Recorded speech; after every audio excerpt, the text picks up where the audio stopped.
she didn't have to travel so much, and she tried to make it on her own then.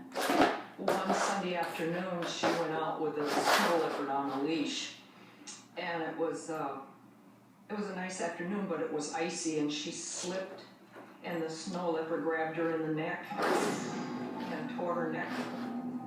To go through that and still come back really shows that she had desire and a passion for what she was doing. After that, she always wore turtlenecks and high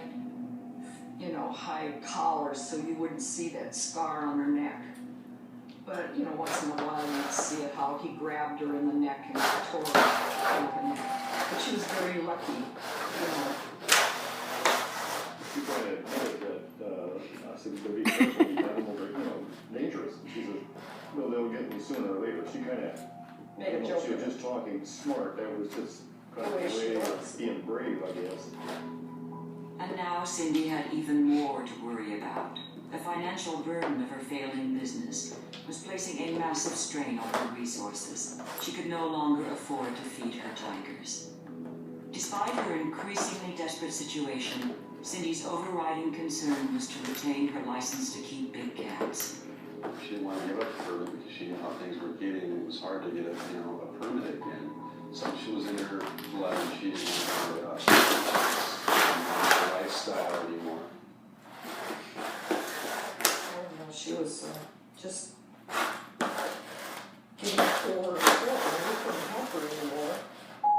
We couldn't afford to buy enough meat for the tigers.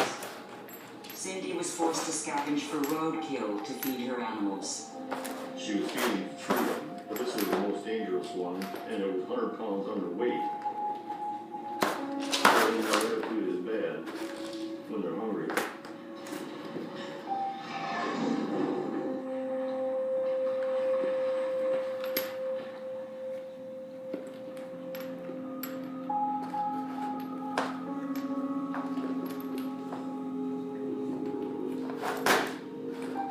Well, when we think back, we find it hard to believe that she could have made a mistake, a horrible mistake, because she was always telling everyone else, watch out, be careful, that's a dangerous tiger. How could she make a mistake? Hey, you're moving the trash can.